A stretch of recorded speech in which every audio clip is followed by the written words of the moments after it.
So, after all of you had left, I realized that many of you never got to see our actual permaculture garden up these little steps.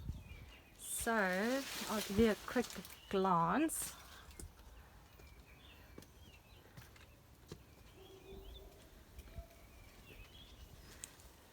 This is where we are turning bundas into garden. On this side, there used to be a huge reed infestation. Then it took Cole and a bunch of guys a long time to really dig out every last root. But now we're at the stage where we're building up the soil. We have these two hugels. We started them out last year, so I already grew some pumpkins in them last year. Just covered them with fresh horse manure and sawdust. And then you can see here we're extending this one. We chopped out an invasive stinkwood. So I asked Cole not to finish it off with the compost yet, so you can see the process.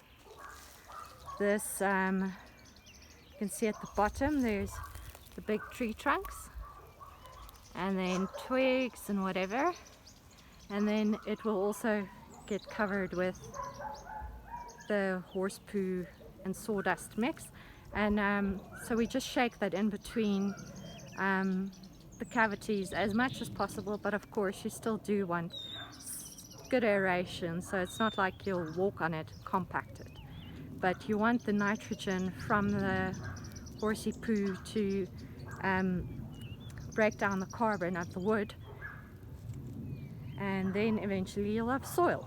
But as I said, we do take a little shortcut. I make pockets inside these hugels even though when they're fresh, and then I fill those pockets with soil, things like coconut coir that retains moisture well, and then when summer rains come I plant some summer crops in them. Then if you look up there, there's still a lot of space and work to be done. We have to decide exactly what we want to do with the landscape. But we've got a little custard apple here. It's also got a mini hugel around it. Because we're on a koppie, there's very little soil. So that is, you see there's just a very thin layer of sand. So if we want to grow anything except aloes love it, but otherwise we have to build up soil or grow in pots.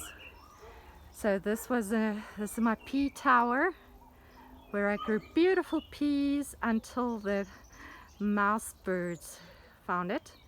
They shred every last leaf off of it, but at least that meant they left alone my newer hugels, or older hugels. So this is a terraced hugel. We have herbs on and some kumquat trees, little ones yet. And this has some drip irrigation in it that's automated, so I don't have to worry about that. And you can see various types of mulch. I actually have stone mulch on here, wood chips, bark chips, but at the top you'll see here's actually my first chamomile flower that opened yesterday while you guys were here. And there's some straw mulch on the top hugel, so I just use whatever I can find, but mulch has to be renewed every season because it does break down, giving your soil some nice nutrition, but it really is something you have to do continuously. So in autumn we collect leaves, use that as mulch, and sometimes I buy bales of lucerne, and other times I find bags of mulch, wood chips or bark mulch. So these hugels two long ones, they are actually my oldest hugels that now just looks like raised beds, because the soil has, well, it's decomposed to a large extent. I still hit some wood stumps when I dig into it, so I do also continuously add soil, compost and mulch on top. The idea of hugel culture, I thought initially it meant, you know, you set it up and you never have to top it up, but unfortunately that's not the case. Just like any soil, where you use it, you have to replenish it. So I have this section that's growing really well. It's also got drip irrigation and a mix of crops that I use in the kitchen. I have leeks and spring onions, beetroot, salad under this cloche to keep the mouse birds away. A variety of different things, fragrance, geraniums, and some artichokes, which I love for their structure and their flowers, even though I don't have enough to actually eat them. But you'll see this giant one. They were actually, the artichokes were the first plants I put on this hugel, because I've always dreamed of growing them myself. And this one is loving it because it's planted right next to a young guava tree that gets extra manure, extra water, and that artichoke is making good use of that.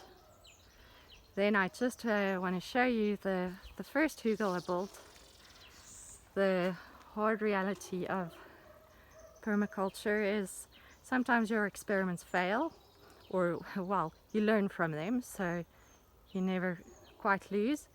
But this hugel, you can see it's, even now, it's very shady, and in summer the trees above, their foliage shade this completely, but also their root systems, because these are, some of them are Chinese stinkwoods, they just find their way into the hugel from the bottom up and suck out all the moisture, all the nutrition. So this is a hugel graveyard. For now I've just covered it with thick mulch. I've removed the water pipes. It's not getting any water right now.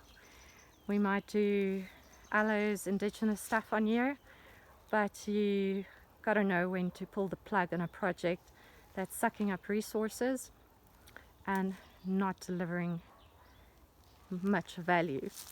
And in our dry climate, you know, I'm always very aware of the water that I use.